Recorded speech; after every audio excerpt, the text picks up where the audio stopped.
Zao tsy avelanay ho tompotrano miono moa zany mazava ho azy isika rehetra izay mpanara-baovao tsirairay avy ny antokatrano any tsy fahatomombanana sy tranga maro samihafa noho ny seho raha ho an'ny tapan'ny maraina amin'izao andro mpifidianana izao anisan'ireny ny teny ambopo teny izay fangalarana taratasy mpifidianana na ny bulletin unique teo ihany koa ny tranga teny mahitsy teo indray dia tsy ampy izay taratasy mpifidianana izay fa tsy hoe nisy nangalatra akory izany hoe tsy ampy ny bulletin unique fa anisan'ny vaovao farany izay voarainay avy eo anivo ny mpitandro ny filaminana sy ny voamieram-pirenena malo tena amin'ny sanany fifidianana na ny seni ihany koa ny tranga tany Akazoabo Atsimbo izay nahafaty nahavoatifitra tompony andraikitry ny birao mpifidianana tany antoerana na dia teo aza nefa ireo rehetra ireo dia mbola nanamafy ny eo anivon'ny seni fa olana tsy sarobahana izany ary tsy ho sakana velively amin'ny fanatanterahana sy fahatomombanana ary fahavitan'ny fifidianana amin'ny ankapobeny amin'ny tianio ity na teo azy izany tranga rehetrarehetra ny famofao teto andrenivohitra sy ny manodidina izany ho an'ny androany maraina dia milamina hoy ny tatitra izay notanterahan'ny tompony andraikitra ny tapakandro maraina ny fihodinana faharoa amin'ny fifidianana filoham-pirenena ireo rehetra ireo ho fitinina amintsika ato anatin' ireto fanadiadiana vitsivitsy ireto arahoary.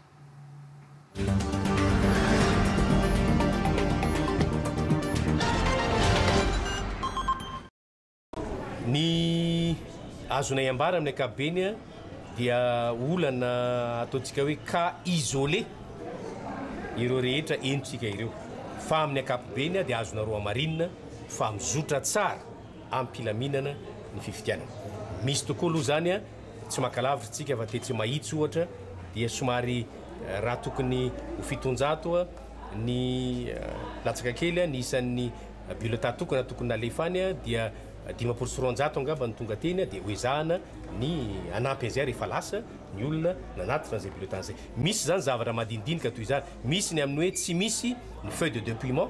any amin'ny birao fantatsaham-bato sasany dia efa nalefanay version électronique any amin'le centre informatique anay ihany ny feuille de dépouillement dia imprimena vetivety dia aterina any amin'ny toerana tokony. Zany hoe amin'ny ankapobeny ireo olana hita mitsitokotoko cas isolé amin'ny ankapobeny ireo dia ahitana vaolana avokoa ao anatin'ny fotoana izay verina fa tsy dia animba ny fizotra ny fifidianana. Mitarika fahatarana ny fanombohan'ny fifidianana izy ireo fa tsy mitarika kosa ny mety ho fanafoanana mihitsy na ny mety tsy ofisian'ny latsabato. Efa misokatra ny fanadina mikasika ny raharaha tena Ambohipo izay fangalana mialohan'ny fotoana ny bulletin tokana. Tsy mbola voaporofo anefa namarina na tsy ny resaka izay mandeha amin'izao fotoana izao ny filoha-hevitry ny seni fa anisany piraitsy kombakomba amin'izany ny solombahoaka vehivavy iray avy eny amin'ny boriboritany faharoa na izany aza efa nisy ny fitoriana izay napetraky ny seni ho ihany ny fanampy mpanazavana. Inona ny zavatra nataon'ny seni amin'izao fotoana izao? Voalohany dia raha ny tokony ho izy dia manana fahefana anao famotora ny seni zay ny voalazan'ny lalàna mifehy seni afaka manao ny antsoina hoe agent verbalisateur ny seni fa saingy noho ny antony androandroany zay fantatsika fa andro mpifidianana dia sahirana izay eto anivon'ny seni tsy hanana fotoana afaka isahanana tena ao amin'ny fotony sy ny fotoana malalaka anaovana ny tena fanadiadiana sy ny famotorana. Noho izany dia naka vaditany izahay dia io vaditany io no nanaovanay taratasy fanambarana ny amin'ny hoe noho ny andro mpifidianana ny androany dia tsy ho sahaninay ny famotorana na dia fahefanay ary izany fa dia ho atolotray ny mpitaron'ny filaminana eo anivon'ny commissaire central eto Antananarivo no hanohy an'izay famotorana izay. Zay ny taratasy nampanaovina ny huissier ny vaditany zany. Faharoa nanao fitoriana contre X tsara manamarika zany hoe tsy misy olona zay nitoriny ny seni hoe rahanina na solombavam-bahoaka rahanina na irahanina fa fitoriana ho an'olo tsy fantatra no nataon'ny seni ary vita io fitoriana io amin'izao tsika amin'ny teny zao dia napetraka eny amin'ny tonian'ny fampanoavana eto anivon'ny fitsarana mbaratonga voalohany eto Antananarivo. No lazainay tao anatin'io fitoriana io ny fizotra ny raha rehetra hoe nalaina teny amin'ny magasin ny seni teny Tanjombato amin'ny alalan'ny palette zay mbola tsy mivaky ary mbola mifatotra tsara selea ny entan'ny Antananarivo faharoa makasika ny fifidianana ary dia zareo no nandray azy avy eo teny amin'ny braondro zareo dia avy eo voany vakina io palette io io kesika be io zany dia taony nahitana andreo entana ho an'ny birao fantatsaham-bato tsirairay avy dia rehefa voalaminy zareo zay dia halina tamin'ny 7 ora alina dia naterin'ny tompona andraikitry ny rantsamangaiky anay zany eny anivon'ny distrika ny Antananarivo faharoa teny Ambohipo ireo entandreo ary dia ny lehiben'ny fokotany sy ny filohan'ny birao fantatsaham-bato rehetra teny amin'io fantatsaham-bato CEG Ambohipo io nandray ny entana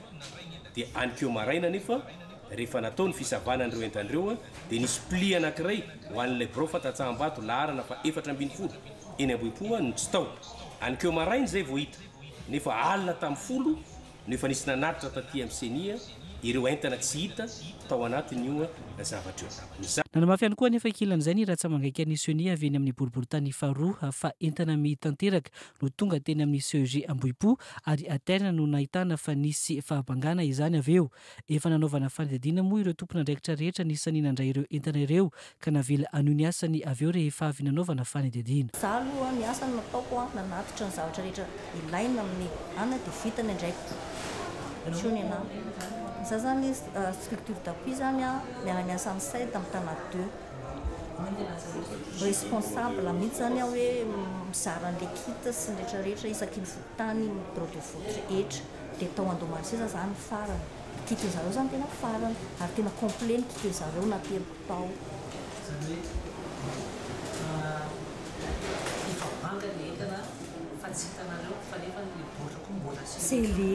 c'est lingue les boatra anankiroa e dia rehefa sokafany zareo ilay izy dia moky anankiray dia natsony zareo zay hoe tsy ampy ty anankiray ty tsisy zareo dia ahoana zany anankidimy misoratreto dia namenanareo ilay izy andrasina araka zany ny toy ny raraha any ankazo abo dia so dia enitsika koa moa dia manakorotana saina fa nisy nitifitra ary maty ny filohan'ny birao fantatsaham-bato sy ny mpikambana birao fantatsaham-bato anankiray mpikambana birao fantatsaham-bato roa zany no voatifitra fa tsy misy ifandraisana amin'ny resaka fifidianana akory fa noho ny lafin'ny disadisa sy ny ady teo an-tanàna dia nisy ny fifandonana ary dia voatifitra izy roa ireo ary dia namoiny ainy amin'izao ora resantsika izao anefa dia efa nanome toromarika ny senia ny amin'ny tsy maintsy andraisana fepetra rehetra anendrena ny olona isolo azy ireo ka ahafahan'ilay birao fantatsaham-bato any ankazo abo mba hizotra tsara ahafahan'ny fidy maneho ny safidiny ampitoniana sy ampilamina zay ny mikasika an'iny fa tahaka ny olom-pirenena rehetra dia samy nanefa ny adidin'izy ireo ny firenena avokoa ireo olona izay mitana anjara andraikitra ambony eto amin'ny firenena mety eo amin'ny sehatry ny politika izany mety eo amin'ny sehatry ny finoana ihany koa samy nanamafy ny mahazava-dehibe ny fanatanterahana izao fifidianana izao moa izy ireo androany nandritra ny fifampiresahan'izy ireo tamin'ny mpanao gazety teny anivo ny birao mpifidianana nisy azy ireo tsirairay avy teny isan'izany ohatra ny candidat laharana fahadimy amby roapolo Ravalomanana Marika teo ihany koa ny filoham-pirenena teo aloha Rajaonarimampianina Hery ny vadin'ny filoha teo aloha Thérèse Zafy ary ny filohan'ny fiangonan'ny Jesosy Kristy eto Madagasikara na ny filohan'ny fiangonana FJKM ny Antsipitriny avy hatrany ary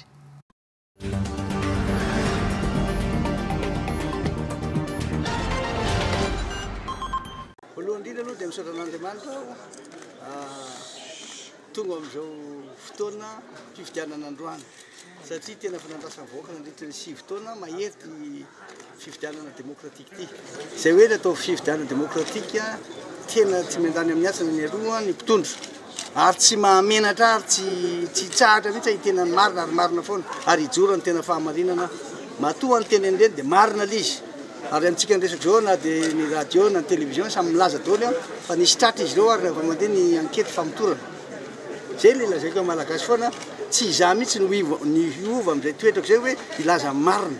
raha mbola tsisy foana ny olona eto Madagasikara samy joro milaza tsy matatahotra mahatonga ny olona matahotra anie noho ny izy osy noho ny izy tsy ampy miasa miaraka aminy za matanjaka filoko ary tena samy tena andizy dia lazaiky mihitsy amin'nisy ny intérieur no andizy voalina koa zao tonga tao ireo le administrateur civil zay tena nanao témoin mihitsy izy enareo reny laza nanao témoin mihitsy zay nahazo vola 25 millions de zay ny raha nanao an'izao efa fampiresana tamindreo le chef fokontany sy le délégué tsy mamenatra ny tena zany tsy menatra ny tena nametraka plainte zay nametraka fitoriana izahay hoe tena nisy ny famorina amin'ny tsy ara-dalàna ary famezana baiko tsy mety zay nataony ministre de l'intérieur ary lazan'izany tany amin'ny président de république lazan'izany koa tamin'ireo communauté internationale toy ny union européenne ny union africaine ny sadec de sary dolo izy ary reo koa malala ary mbola misy koa reo le bulletin miparitaka etseroa ty laza nge zany hoe tokony iva misy ny toetrany malagasy rehefa hoe fifidianana malalaka madio transparence zay le transparence zay ny ilananareo be ohatr'zao raha misy tsy mety atao président miteny fotra tany am-bopo zay ny eniko androany hoe tany am-bopo nahitany azy de atao ohatrany efa misy arrestation mihitsy any tena misy efa tena hoe na misy voasambotra any de mbola misy koa ny hitanareo any tany am-bopo izy io zay ny hitako aza salasala mihitsy laza marina ry zany antanenareo am'zany hoe tokony mbo iova tsy iova mihitsy ilaza marina satria ty joro amin'ny famorinana ty anova malagasy ilaza marina tsy ho say raha mahita zavatra tsy mety reo de say miteny satria miady amarina ny sarotra be miady marina foana de nilaza ny sasany mbola nilaza ndray ary izy laza hoe tsisy an'izany hoe mitsangana vavolombelona mihitsy reo administrateur civil mitsangana vavolombelona mihitsy ny directeur général ny imprimerie nationale mitsangana vavolombelona mihitsy reo le olona iny ty izy le chef fokontany inona ndray raha ndresahanareo koatran'izay raha tsy nyteny endreny dinona zary saikitranga teto amin'ity firenena malalatsika ty azy mbo matatahatra milaza fantatra fa ianareo sahirakirany ihany milaza ny tena zava-misy de lazao ny président Ravalomanana fa tena apiko nareo zay zany tiako ampanjakana eto amin'ity firenena ity zay ny ady atao amin'ny corruption na ny kolikoly milaza marina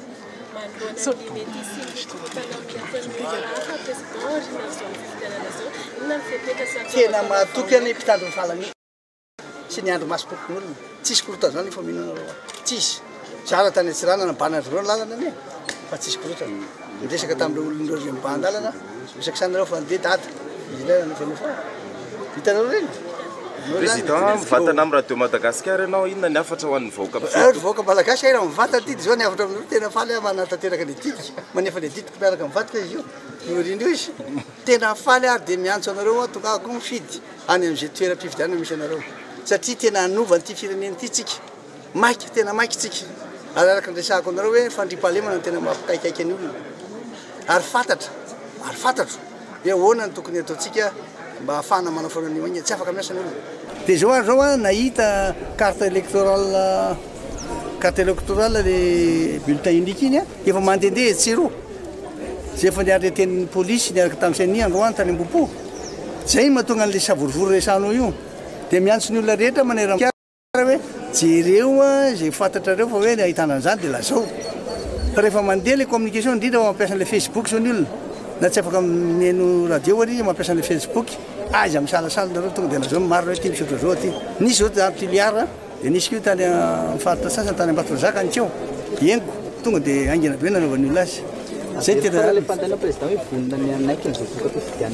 manaiky tsy misalasala mihitsy ny voka-pifidianana raha ohatra ka tena nizotra tsara araka fifidianana zany hoe tsy nampiasa an'le carte osoka satria nisy carte osoka ndray carte d'identité osoka nisy 500 000 zay saika natao na efa natao mihitsy ary nepahana nalefa tao de ohatran'izany kio zay baiko avy any amin'ny ministre ny intérieur zay tena raha ary efa nilaza profo mihitsy zao ny chef de service sasany sy ireo administrateur civil le chef district hoe tena nisy ary tsarana vavolombelona izy maly eniko iny déclaration nataony iny milaza zany fa zatra ndresako tamin'ny farafangana raha nahita tany fianarantso marina ary minona reo avy za tsy amorona mihitsy ary tsy anendrikendrika olona kristiana ary ijora marina ary marina foana ndresahako tsy anaiky ianao raha ohatra ka mbola miseho ihany zay tsy anaiky kosa ary zay miseho tsy anaiky mihitsy tena tsy anaiky mihitsy efa tsy manaiky de hitanareo voaka malagasy de tsy inge tsy zarery akory no tsy anaiky fonareo koa tsy anaiky zay azy kosa sauvé de mba rariny zay fiteny malagasy zao kosa ve de mba rariny sauvé de mba mety zay fiteninareo am'izay tena zany zay kosa tsy anaiky an'izany ka zay fiteny voaka malagasy fa zange malagasy malala tsara tahaka ny olom-pirenena rehetra dia tonga nanefa ny adidiny ihany koa amin'izao andro mpividianana izao Ramatoa Thérèse Zafy tetsy amin'ny EPP tetsy Alarby no nanatanterahany izany. Zava-dehibe ho izy ny fanatanterahana izay adidy ho an'ny firenena izay. Misy ihany koa ny afatra izay nentiny androany ho an'ny vahoaka malagasy tsy ankanavaka. Malagasy tsika mifidy raha sika manazao mifidy ny tonga vadôly manatanteraka amin'izany mampiseho satria tsika izay tsika ho an'ny firenentsika satria tsika manambody ampiasaony tsika zay. No mafisy filoha teo aloha Rajaonarimampianina Hery fa sady tsy miandany amin'ny candidat larana 2020 no tsy miandany amin'ny candidat 720 ny tenany. Izy izay misokatra ho amin'ny fiara-miasa amin'ny rehetra na amin'ny candidat Ravalomanana Marika izany na amin'ny candidat Rajoelina Andry. Izao vao misokatra fa hatramin'izay na Rajaonarimampianina dia efa nisokatra foana tamin'ny fiara-miasa zany izy ary everiko fa mifanompoana ny firenena andraikitry ny rehetrarehetra na ny olo-pirenena tsotra na ny filoha teo aloha na ny mpiatram-panjakana na ny rehetra dia manana andraikitra ny fampandrosoana ny firenena. Hatrany amin'ny fikarakarana ka hatramin'ny fanatanterahana ny fividianana dia samy manana ny anjara andraiky ny tandrify azy ny olo-pirenena tsirairay ho ihany ny filoha teo aloha Hery Rajaonarimampianina. Hatreto aloha dia azo ambara fa efa niezaka ny nanarina ny lesoka sy nanatsara ny fikarakarana ny fividianana ny rafitra misahana izany eto amin'ny firenena ho iatrany ny tenany. Ity filoha teo aloha ity izay nilaza fa anohy ny anjara andraiky ny tandrify azy eo amin'ny sehatry ny politika. Président manana ny karierany foana hatramin'izay. Ny dikan'izany dia manana tao foana ny filoham-pirenena zany zay niala eo amin'ny andraikiny ka dia zay ngamba ny everiko fa zavatra lehibe zay. Manao fijerinareo azy zao tsy mbola forma tsara ve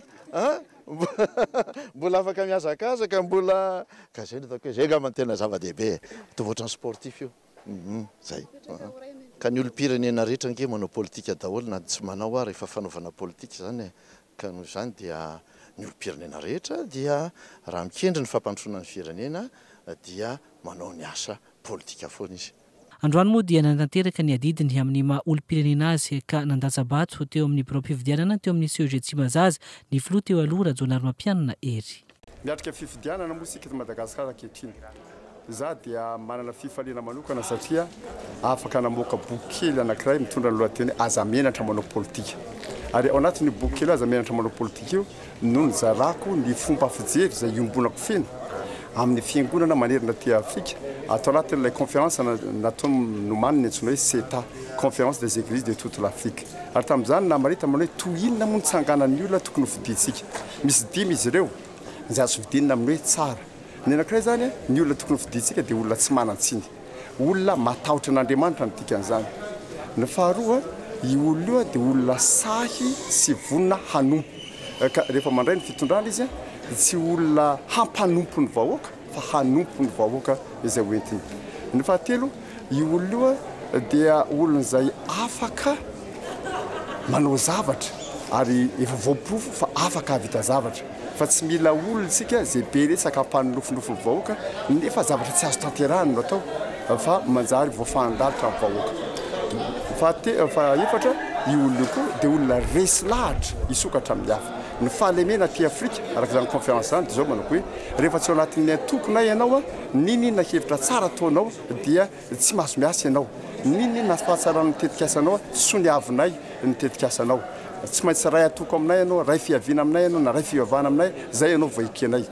Tsy mila filoatra an'izany tsika raha tiandroso fa olona resy lahatra isokatra, ny olona tena tia tandrazana marina rehetra na aviaiza na iza dia tokony homena toerana hahafany miasa eto anivon'ity firenena ity. Ary ny farany, ny fahadimy farany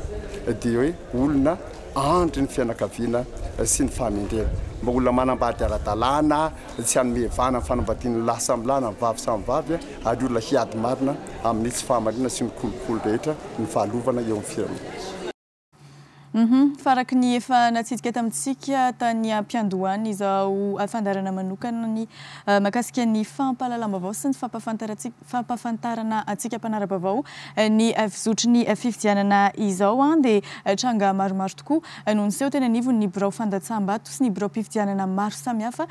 teto andrenivohitra teny ary mazava ho azy moa fa nafahana nitatitra izany ho antsika tsirairay avy dia nitety ireny birao mpifidianana samihafa ireny ny mpanao gazety teto amin'ny Sky One amin'ny ankapobeny moa tsy hoe ny birao mpifidianana rehetra akory no nahitana tranga hafahafa na hoe tranga mampiaya misy ihany koa ireo birao mpifidianana izay nizotra ampilaminana tanteraka ny fanatanterahany olom-pirenena tsirairay ny adidin'izy ireo teo anivony izany birao mpifidianana izany entina amintsika vetrany ary ireo fanadiadiana samihafa izay mamintina ny zavanseho teny amin'ny birao mpifidianana maro samihafa izay noteteziny mpanao gazety.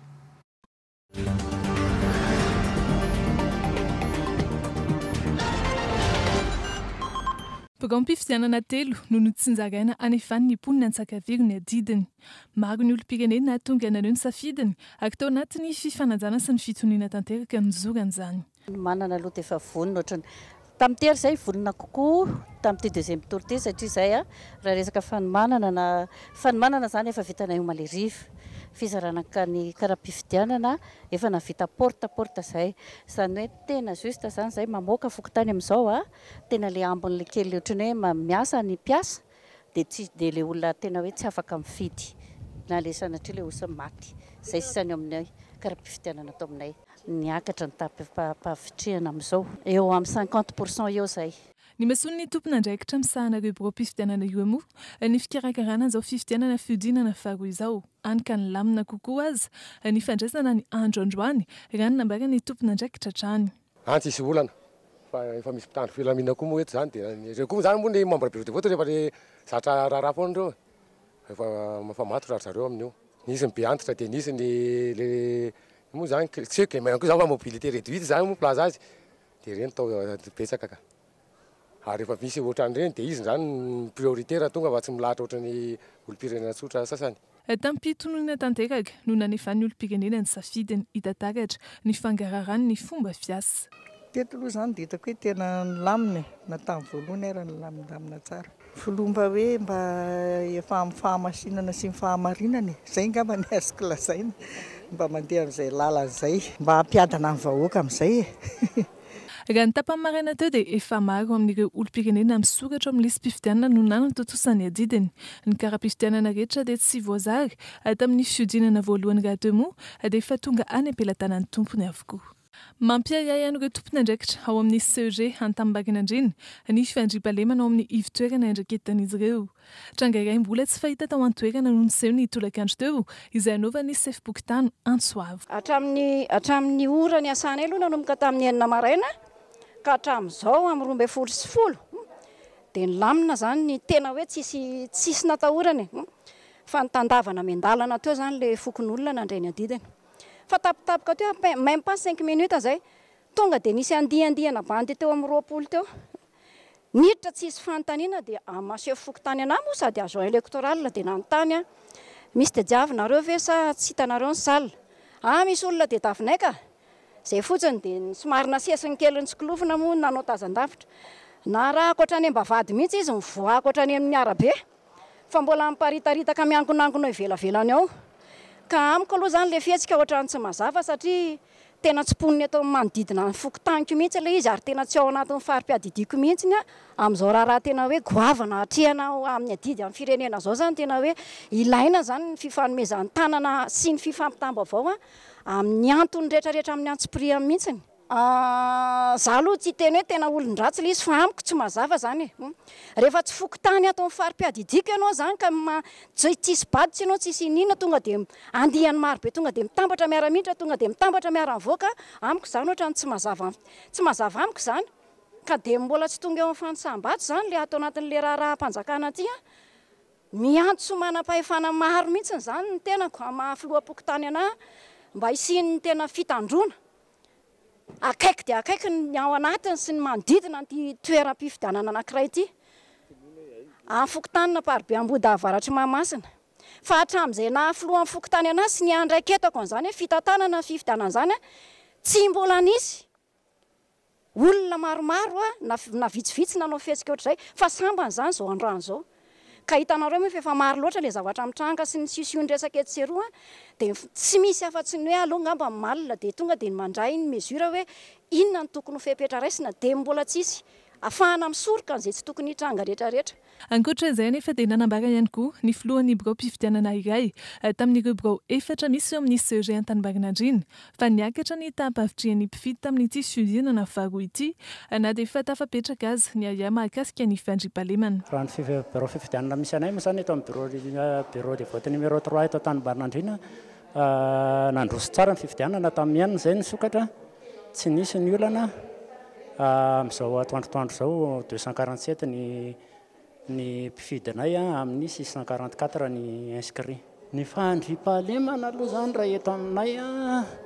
dia azo atao hoe milamina aloha fa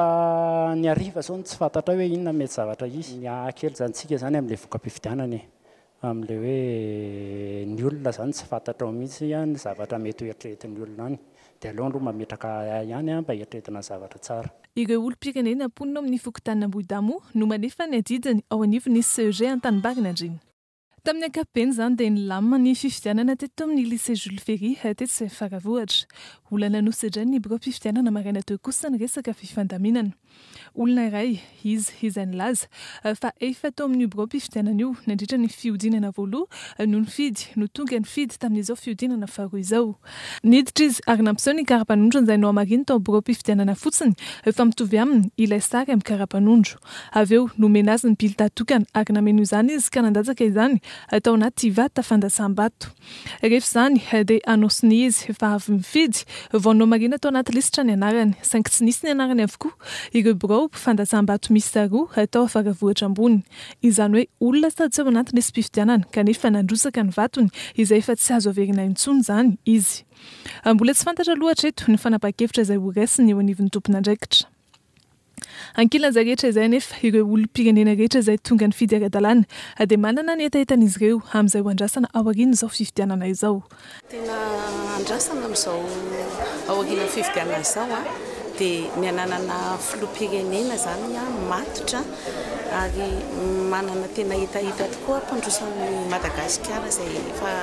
latsaka lalina ao anatin'ny fahantrana indrindraindrindra ny fandriam-pahalemana amin'izao fotoana izao efa tena le ratsy tokoa. Dia iray koa izany ny toe-tsaina efa entin'ny Malagasy amin'izao fotoana izao zany dia efa miova be dia irina indrindra izany hoe anova le toe-tsain'ny Malagasy ho tia fandrosoana ho tia fihavanana indrindrindrindra izany hoe tena fihavanam-pirenena efa tena matotra dia matotra tokoa. Ny fivoaran'ny fiainana, sécurité, andray manontolo fahasalamana, vidim-piainana,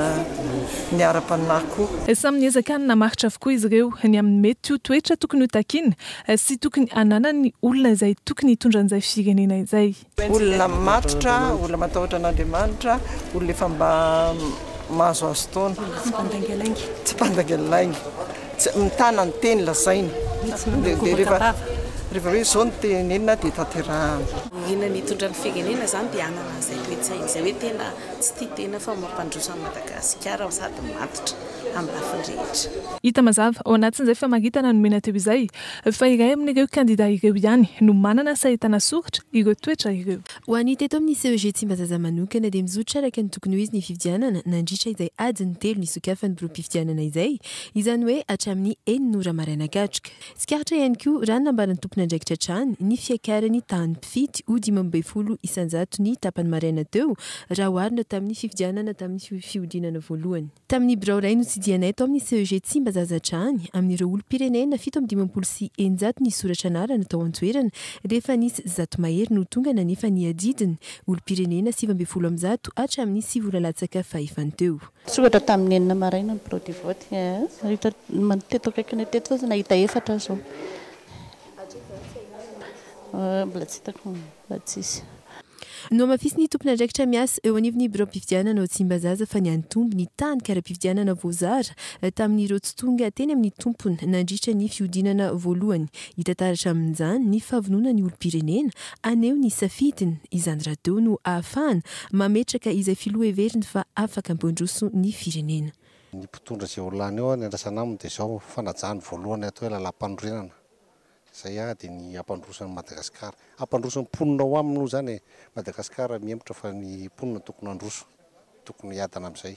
Ny toetoetra tokony hanao mpitondra olany eo zany dia za moa zany hoe mipetraka amin'ny filoham-pirenena azy izy dia tokony ho ray aman-dreny fitaratra ho hitan'ny be sy ny maro. Tsy mifidy taona io fa rehefa mpitondra ianao dia tokony hipetraka tsara fotsiny amin'ny maha-mpitondra anao mipetraka ho ray aman-dreny. Marina fa ny tompon'andraikitra no nilatsaka ny sehatra anjara ireo karatra tsy voazara ireo teny an-tranon'ny olona. Ankoatra ny filoha teo aloha Erazana ary Mampianina dia tonga teny an-toerana ihany koa ireo karazan'olona toy ny Kilemaina sy ireo Beanitra nanefa ny adidin'ny tapany maraina teo.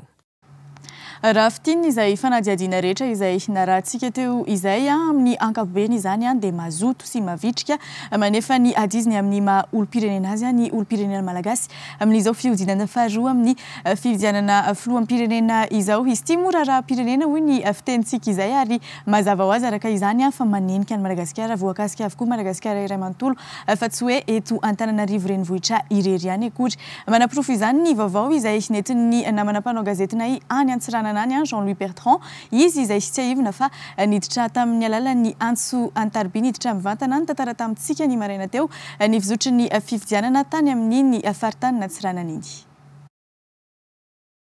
Aivina kely amintsika vetivety angamba izay fitantarana nentin'ny namana Jean-Louis Bertrand izay. Tsara fisokatra ary misotra ampilaminana tanteraka ny fizotran'ny fifidianana ny filoham-pirenena eto Madagasikara raha ny timitindra avaratry Madagasikara eto Antsiranana renivohitr'i Diana no resaina izao maraina izao.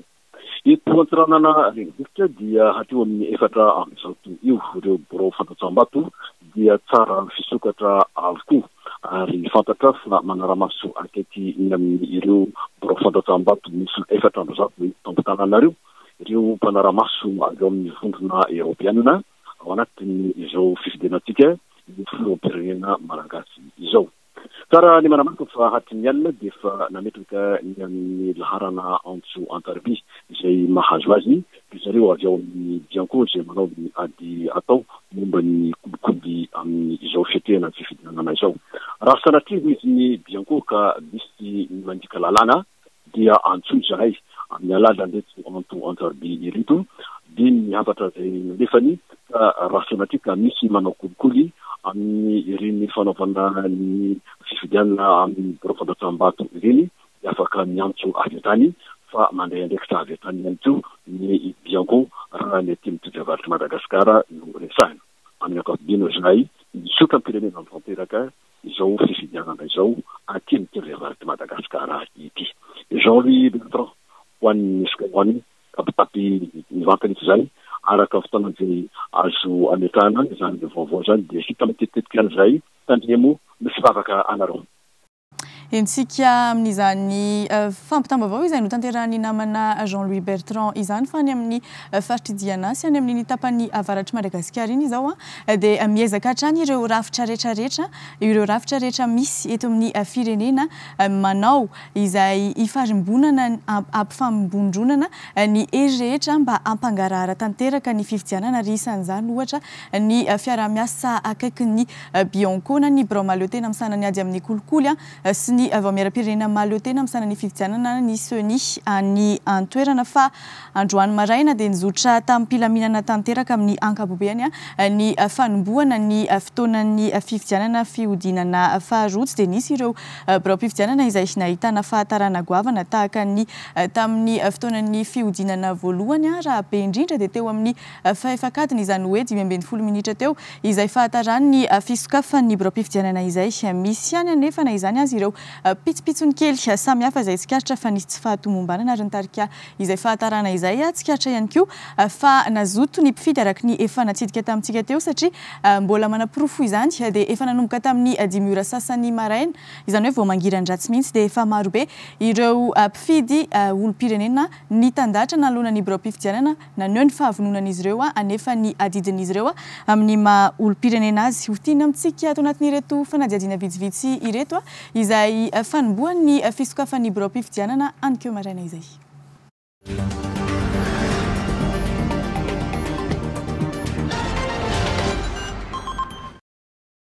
Izay 4 membres bureau de vote ihany fa ny secrétaire hoe tsy mandray anjara dia mba hitanareo hoe mangarary ty zavatra ataonay ato ty aloha dia apotsanay aminareo eto hoe reto izay andray anjara amin'le tirage au sort président vice-président les 2 assesseurs dia ataontsika amin'izao zany le alina le tirage au sort natrehanareo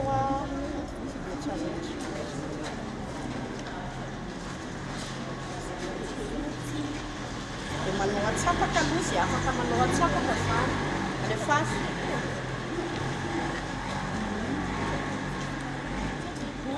godo vice-présidente zay ndray manao signature liana anankiray Bianca Sigo zany manao signature ety amin'ny iray amin'ireo birao fandatsaham-bato eto anivon'ny boriboritany voalohany eto amin'ny lycée Chichira Bearvelo no misy anay amin'izao 9:07 izao 10 minitra izay no nisokafan'ny birao-pifidianana ho an'ny androany raha nitsikaritra tetỳ an-toerana dia efa nanomboka tamin'ny 9 latsaka fefany maraina teo dia efa hita nilahatra nanoloana ny birao-pifidianana avokoa ireo olom-pirenena tsirairay anefa ny adidin'izy ireo amin'izao fihodinana faharoa amin'ny fifidianana filoham-pirenena izao raha ny fantatra moa dia tamin'ny fomba mangarara tanteraka tsy hoe raha ny fantatra fotsiny ihany fa raha ny hitanay maso tetỳ an-toerana tamin'ny fomba mangarara tanteraka no ny antombohan'ny fandatsaham-bato ho an'ny teto anivo ny birao-pifidianana teto amin'ity iray amin'ireo birao-pifidianana eto amin'ny boriboritany voalohany ity ao anatin'ireo mpikambany birao-pifidianana miisa 4 trano moa raha ny fantatra ireo izay misahana ny fanaovana soni ny bulletin tokana izay anatanterahany olom-pirenena tsirairay ny safidin'izy ireo izay tantana indray ny firenena atao anatin'ny 5 taona manaraka ka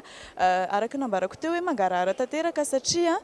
teo imaso ireo mpifidy tonga voalohany ny lahatra ny antrana nanoloana ny birao-pifidianana no nanatanterahany ireo mpikambany birao-pifidianana ny fifantenana na ny tirage au sort ary ireo mpifidy mihitsy no nanatanteraka izay tirage au sort izay tirage au sort na ahafantarana hoe iza zany ireo anao soni ny bulletin tokana. Mangarahara na dia nisy fahatarana 5-20 minitra aza ny fisokafan'ny birao fandatsaham-bato teto amin'ny birao-pifidianana teto amin'ny Chichira Bearvelo Analakely.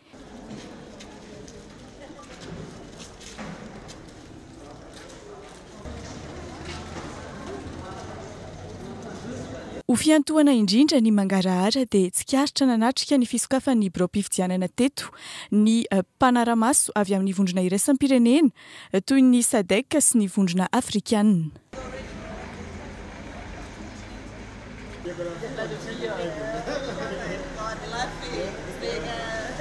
Ireo mpifidy tonga nanefa ny adidiny voalohany no nanehoana sy nampisahanana ny fifantenana na ny tirage au sort ny anaran'ireo anao soni ny bulletin tokana amin'ireo mpikambana 4 ao amin'ny birao fandatsaham-bato.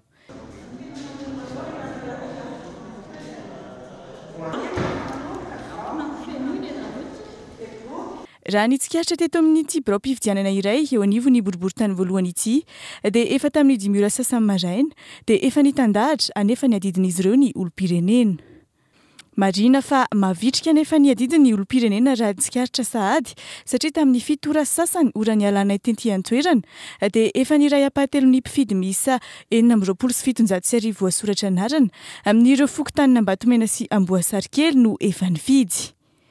Voalohany indrindra aloha ny zavatra atao mbola be da be dia izao zany mbola milamina tsara daholo dia aleonay vita melo dia afaka manao ny andraikitra rehetrarehetra efa avy eo. raina be ohatrao satria ohatr'izao mba misy fotoana malalaka dia mbola ho any ambanivohitra kely rehefa avy eo. Zao malalaka misy fotoana. Tsy nisy ny olana amin'ny ankabeny ho an'ny teo anivon'ny fokontany Antandrokomby anatin'ny komuna Nosato tamin'ity maraina ity raha nitsikaritra teny an-toerana fa misy kosa na izany aza ny fepetra izay noraisin'ny teo anivon'ny fokontany amin'ny mikasika ny kara-pifidianana. Tsy nisy ny fizarana izay kara-pifidianana izay androany saingy naranty ho hitan'ny besin'ny maro kosa nefa ireo kara-pifidianana ambony tavela ao amin'ny fokontany mba ho hitan'ny besin'ny maro mariky ny mangarahara raha ny nambara ny se fokontany hatrany tamin'ity androany ity interview. Hatramin'ny androany tsy dia misy ny makakara-pifidianana fa omaly zany mbola nisy maromaro. Tamin'ny herinandro io zany mbola nisy maromaro. Izay olona tsy mipetraka teto intsony nefa mbola atao anaty resam-pifidianana izay mbola tsy efa nisy nakafifindra-monina fa mbola atao izy satria mbola tsy maty ny lesitra. Dia mbola nakara-pifidianana taty aminay. Dia androany ny ataona eto zany dia mba manamora ny asan'le membre bureau de vote jerenay mipazony le kara-pifidianana hoe amin'ny salafily izy dia pazifiry ao anaty resam-pifidianana misy anazy dia izay no ataonay manamora zany mba tsy dia ampahela le asan'le membre bureau. Fa reto zao misy kara-pifidianana dia ino izy ireo zany sao dia atao? Reo kara-pifidianana ireo zany lay olona tena tsy mipetraka eto dia efa lasa efa ela reo dia tsy maka izy tsy naka ny kara-pifidianana. Fa ny le eto anivon'ny fokontany zany izay tafiditra atao anatin'ny lista dia efa presque naka ny kara-pifidianana daholo. Tamin'ny enora latsaka fahefany dia efa hita fa nisokatra ny bureau de vote tao amin'ny EPP Ambatofotsy faritra Avaradrano io maraina io. Izany hoe nisokatra talohany tamin'ny enora maraina izy ireo. Na izany na tsy izany nefa dia mbola vitsy ihany ny mpifidy tonga tamin'io fotoana io tena nitoerana. Tsy nisy ny olana teo amin'ny fampitaovana izany na teo amin'ny mpifidy fa saika nahazo ny kara-pifidianana avokoa ireo mpifidy voasoratra anarana hoy ny tompona andraikitry ny bureau-pifidianana teo amin'ny EPP Ambatofotsy. Ny ankapobeny lamina satria moa izay efa zatra raha daholo ihany manao bureau de vote dia tsy dia misy olana 7 senjato izay no soratra anarana. Tsara marihana fa manana bureau-pifidianana 5 ny EPP Ambatofotsy. Tamin'ny fotoana nahatongavana teny an-toerana dia mbola tsy nisy aloha ny mpitandro ny filaminana na naramaso ny filaminana teny an-toerana.